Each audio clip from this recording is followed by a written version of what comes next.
సరే మనం చూసాము పర్యటనలో భాగంగా గూడా పవన్ కళ్యాణ్ గారు చేసినటువంటి సంచలన వాక్యాలు ఏ విధంగా ఉన్నాయో మనం చూసాము. ఆయన 15 ఏళ్ల పాటు గూడా నేను కూటమిలో కొనసాగుదాం అనుకున్నాను అన్నట్టుగా గూడా ఒక ప్రశ్నార్థకరంగా ఆయన మాట్లాడారు. ఒక ప్రశ్నని లేవనెత్తినటువంటి పరిస్థితి మనం చూస్తుంటే.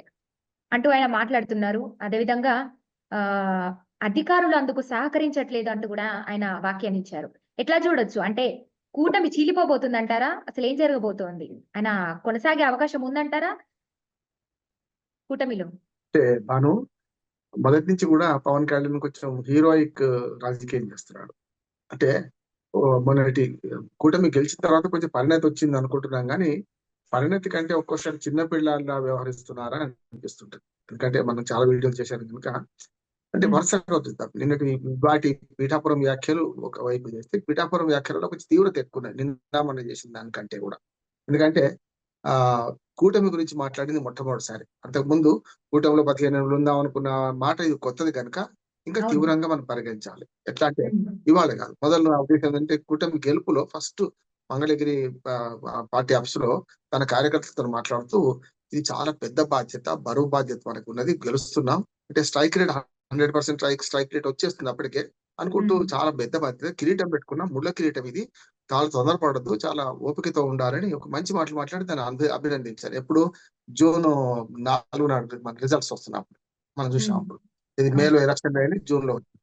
అట్లా ఆ రకంగా చూసుకుంటే ఆ తర్వాత పరిణామాలు వరుసగా చూస్తే నిన్నటి దానికి ఇవాటి దానికి తేడా ఉన్నది. అంటే మొన్నటి మోడీ సభ తర్వాత ఎందుకో కొంచెం బాగా బరెస్ట్ అవుతున్నారా అనిపిస్తుంది.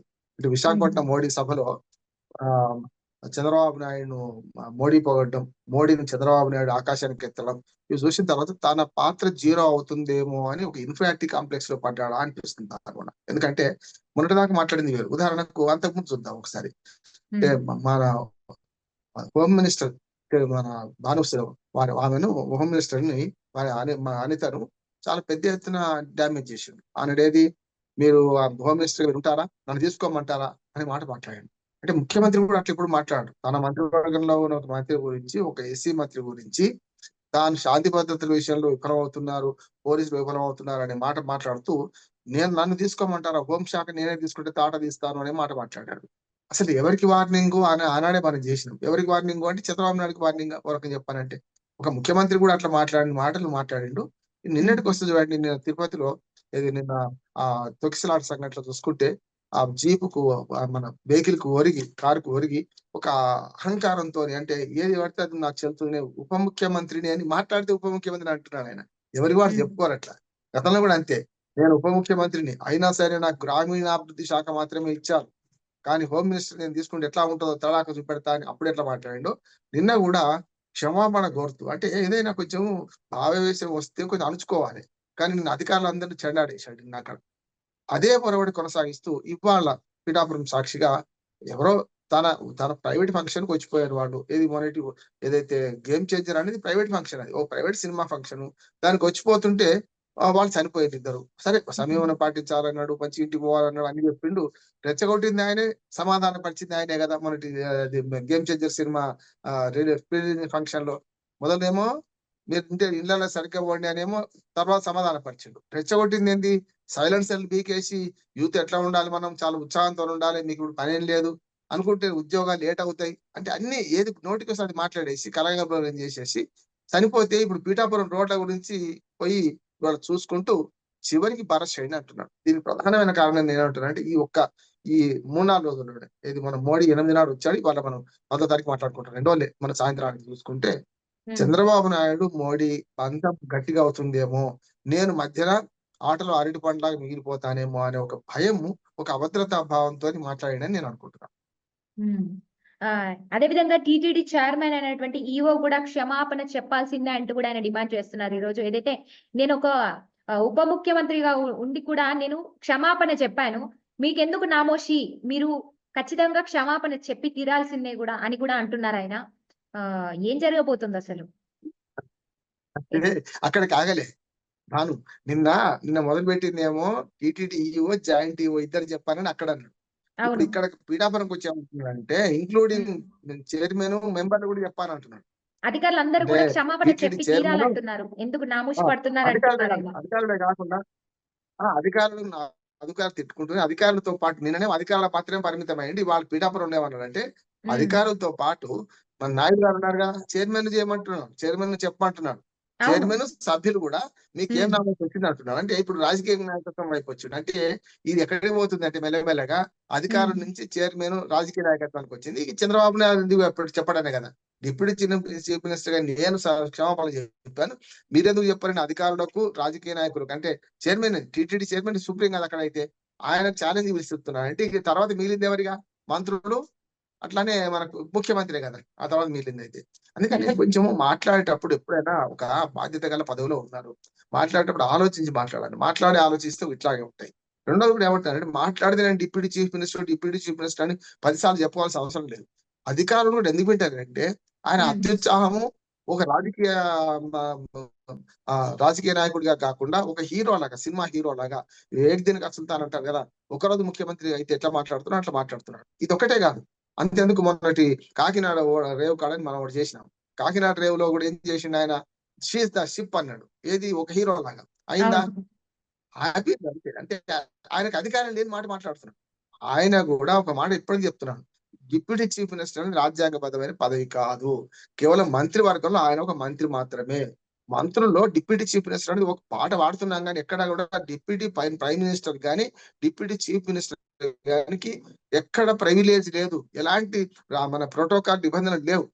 ప్రోటోకాల్ దాటిపోతుంటే కూడా చంద్రబాబు నాయుడు ఓకే పడుతున్నాడు. ఎందుకంటే సరే పోన్లే వాడు ఉన్నాడు కదా, లేకపోతే తనను ఆగబట్టాం అనుకోండి, నీ లోకేష్ కోసమే ఆగబడుతున్నాడు కూడా ఒక ఆరోపణ చేసే అవకాశం ఉంది రేపు. అందుకని హ్మ్. అప్పుడు కూడా చూడండి కూటమిలో 2014 భానుశ్రీ 2014లో మొట్టమొదటి కూటమి నుంచి బయటపోయింది ఎవరు? పవన్ కళ్యాణ్ కదా. హ్మ్. అప్పుడు పదవి లేదు, పోటీ చేయాలి. 2014లో టీడీపీ, బీజేపీ పోటీ చేసింది. ఇదే త్రిమూర్తులు, ఇది కొత్త కాదు కదా. మోడీ, చంద్రబాబు నాయుడు, అట్లాగే మోడీ మధ్య నుండి ఇటు పక్కన పవన్ కళ్యాణ్ నుండి ప్రచారం చేశారు తిరుపతి సభ సాక్షిగా కదా. చేసిన తర్వాత కూటమిలో ఉండి పదవుల్లో లేకపోయినా అప్పుడు అమరావతి రైతుల కోసం నేను విభజిస్తున్నా అని చెప్పి ఏది మనకు ప్రత్యేక హోదా కోసం మేము బీజేపీతోని, అమరావతి రైతులు మోసపుస్తున్నారని చెప్పి టీడీపీతో విభజించి బయటకు పోయింది కదా. మరి విడిపోతే చెడిపోయిన వాడి సినిమా చూసి మళ్ళీ ఇప్పుడు ఫెవికాల్ లాగా బంధం పెట్టి రెండు పార్టీల మధ్యన తన ఫెవికాల్ కరిగిపోతుంది అనుకుంటున్నాడా? హ్మ్. మొన్నటి సభ తర్వాత అయితే నిన్న ఇవాళ తీవ్రంగా చేస్తున్నాడు. నిజంగా చెప్పాలంటే ఇప్పుడు చంద్రబాబు నాయుడు డ్యామేజ్ చేసేది జగన్మోహన్ రెడ్డి కాదు. జగన్మోహన్ రెడ్డి హ్మ్. కూడా డిమాండ్ చేసిండు నేను ప్రతిపక్ష నాయకుడిగా. అవును. కానీ అంతకంటే ఎక్కువగా దీన్ని కొనసాగిస్తుండు. నిన్న చంద్రబాబు నాయుడు దీనికి బాధ్యత వహించాలన్నాడు కానీ రాజీనామా చేయకుండా అనలే. ఎవరు? హ్మ్. జగన్మోహన్ రెడ్డి కూడా పోయిండు వరుసగా. అవును. ఇప్పుడు శవాల మీద పేలాలు ఎగురుకుంటూ వీళ్ళు ఎందుకు పోతుందో నాకు అర్థమైతలేదు. అందుకని జగన్మోహన్ రెడ్డి కంటే ఇప్పుడు ఇంటి దొంగ ప్రాణహాని ఒక మాట ఉన్నది. రెండోది హ్మ్. ఇప్పుడు ఎట్లా ఉందంటే ఇంట్లో ఉన్నవాడు అంటే మన ఇంట్లో ఉన్నవాడు గనుక తప్పు చేస్తే మన మీదకి వస్తది కదా. జరుగుతుంది అదే ఇప్పుడు. అంటే మనకు ఇంట్లోనే లుకలుకలుంటే గతి లేని సంసారం హ్మ్. చేయొచ్చు భానుశ్రీ. శృతి హ్మ్. లేని సంసారం చేయలేం. శృతి అంటే ఐక్యత లేని సంసారం చేయలేం గనుక వాళ్ళ అదే. కూటమిలో ఒక రకంగా నిన్నటి సంఘటన తిరుపతి తొక్కిసలాట, ఆ తర్వాత మొన్నటి విశాఖపట్నం సభ నుంచి ఇప్పుడు దాకా సిరిసిల్ల జస్ట్ 48 అవర్స్ గానే మనం మాట్లాడుకోవచ్చు. 48 అవర్స్ లోపట ఈ చేంజ్ అవుతుందంటే పవన్ కళ్యాణ్ ఇక నేర్చుకోవాల్సి ఉంది అని నేను అనుకుంటున్నాను. ప్రభుత్వంలో ఉన్నవాడు బాధ్యతతో ఉండాలి. తన హ్మ్. అధికారులను నైతికంగా దెబ్బతీయదు. ఎప్పుడు కూడా ఓ తప్పు జరిగిందనుకోండి ఏం చేయాలంటే తన అధికారులను రక్షించుకోవాలి, వెనకేసుకోవాలి. తర్వాత లోపల తిట్టొచ్చు. కానీ బహిరంగంగా ఇట్లా మాట్లాడుతుంటే హీరోయిజం కాదది. తన ప్రభుత్వ వైఫల్యాలను తానే ఒప్పుకోవడం రేపొద్దున కదా. అంటే ఇప్పుడు అధికారులు క్షమాపణ చెప్పడానికి ఎందుకు నామూషి పడుతున్నారు? నేనే క్షమాపణ చెప్పాను. ఇప్పుడు ఆయన మాట్లాడుతున్నారాయన.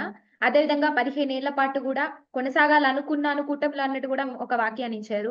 మరి అంటే ఏం జరగబోతోంది? ఇప్పుడు ఒకవేళ క్షమాపణ చెప్పకపోతే గనక ఏదైతే అధికారులు ఆయన ఇప్పుడు ఎవరెవరైతే క్షమాపణ చెప్పాలని కోరారో వాళ్ళు క్షమాపణ చెప్పని పక్షాన ఒకవేళ అంటే కూటమి చీలిపోయే అవకాశాలున్నాయంటారా?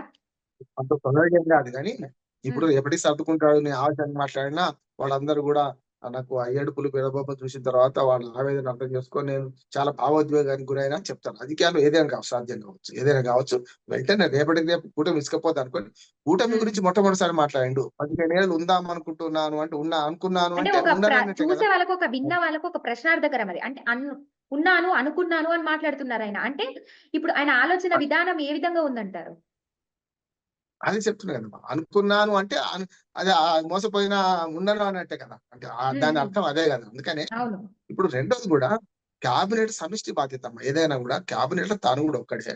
క్యాబినెట్ అంటేనే ముఖ్యమంత్రి, మంత్రులు కలిస్తేనే క్యాబినెట్. నిర్ణయం ఏది తీసుకున్నా క్యాబినెట్ నిర్ణయం తీసుకుంటది. హ్మ్. క్యాబినెట్‌లో తను భాగమైపోయి రేపు పొద్దున ఇట్లా రాజీనామాలు చేయమని డిమాండ్ చేసుకుంటూ పోతే ఏ పోలీస్ అధికారి మిగలడు, ఏ ప్రభుత్వ అధికారి మిగలడు కదా! వాళ్ళని ఎట్లా సెటరైట్ చేయాలంటే మాటలతోని కాదు, బహిరంగం కాదు. వాళ్ళు మంత్రివర్గం కూర్చున్నప్పుడు చర్చించొచ్చు. ఇప్పుడు మంత్రివర్గం సమావేశం తర్వాత అధికారులను బయటకు పంపించి రాజకీయ సమావేశం చేసుకుంటారు. అప్పుడు ఎవరు వింటలేరు, ఎవరు వింటున్నారు అనేది కావాలి. ఒక రకంగా చెప్పాలంటే ఆయన అభద్రతా భావన 2 రకాలు. ఒకటేమో మోడీ మన చంద్రబాబు నాయుడు ఒకటవుతున్నారు. అంటే నేను కలిపాను గదా! అని ఒకటి. రెండోది ఏంటంటే అధికారులు ఈయన మాట వింటలేదు. అంటే ఒక్కోసారి అధికారులు అప్పటికప్పుడు కొన్ని ఏం చేయలేరు. ఇప్పుడు ఎట్లా ఉంటదంటే ఆయన స్పీడ్‌కి తగ్గట్టు అధికారులు ప్రవర్తించాలంటే కష్టం గదా! ఆయన ప్రజాప్రతినిధి. అధికారులకు కొన్ని నిబంధనలుంటాయి. ఏదైనా సరే నిబంధనల ప్రకారం పోవాల్సొస్తది. కనుక ఖచ్చితంగా. అధికారులు క్షమాపణ చెప్పిన క్షణంలో వాడు రాజీనామా చేయాల్సొస్తుంది రేపొద్దున. రాజీనామా చేయాల్సొస్తది కదా! ఇప్పుడు ఈయనకి ఖచ్చితంగా. నైతికంగా ఈయనకు అవసరం లేకపోవచ్చు. కానీ అధికారికి క్షమాపణ చెప్పిన క్షణంలో నువ్వు నీ తప్పు ఒప్పుకున్నట్టే గదా! రేపు ఎంక్వైరీలో ఏమైద్దంటే నేను క్షమాపణ చెప్పిండ్రు అధికారి గనుక రేపు ఎంక్వైరీకి ఆర్డర్ చేశారు కదా! ఇప్పుడు జ్యుడిషియల్ ఎంక్వైరీ జరుగుతుంది. హ్మ్. అధికారులే క్షమాపణ ఇప్పుడే చెప్తే ఇది తప్పు చేసినట్టు ఒప్పుకున్నట్టే కదా! ఖచ్చితంగా. అంతే. అందుకనే ఇదంతా జాగ్రత్తగా మాట్లాడాలి. హ్మ్. ఆలోచించి మాట్లాడకపోవడం అదొక సమస్య. పవన్ కళ్యాణ్‌కి ఇది మొదటి నుంచి ఉన్నదే. కానీ హ్మ్. ఈ మధ్యన ఈ రెండో నుంచి మరీ పెరిగిందని నేను అనుకుంటున్నాను. అంతకుముందు 2 సంఘటనలు జరిగినాయి. ఇది హ్మ్. హోంమంత్రి అనితను ఎస్సీ అని చూడకుండా ఆ రకంగా ఆరోపించి మళ్ళీ ఆమె బాగా పనిచేస్తుందని మొన్ననే చెప్పుకున్నాడు కదా! మొన్ననే మరి అంటే ఏదైనా మాట్లాడగలుగుతున్నాడు అన్నట్టు. ఇటా అటు 2 దిక్కులు మాట్లాడుతున్నాడు కదా! అందుకని హ్మ్. కరెక్ట్ కాదు. తన మంత్రివర్గ సహచరులను గాని, తన అధికారులను గాని ఓ ప్రభుత్వంలో బాధ్యతాయుతమైన పదవిలో ఉన్నప్పుడు రక్షించుకోవాలి. మాటి మాటికి ఉప ముఖ్యమంత్రి అనే పదం వాడకుండా ఉంటే మంచిది. ఉప అంటే ముఖ్యమంత్రి కేవలం హ్మ్. అలంకారప్రాయమైంది. ప్రోటోకాల్ ప్రకారం ఎక్కడా లేదు. అందుకని మీరు మంత్రివర్గ సమావేశంలో ఎక్కడ కూర్చుంటారో చూసిండ్రు కదా! ఫస్ట్ చంద్రబాబు నాయుడుకి ఒకడే కూర్చుంటది అటు పక్కన. దాన్ని సమానంగా ఆశిస్తున్నాడని నాకు అర్థం అవుతలేదు. ఎందుకంటే అంటే తర్వాత ఇప్పుడు ఇటు పక్కన హ్మ్. సీనియర్ మంత్రి అయినా సరే, సీనియర్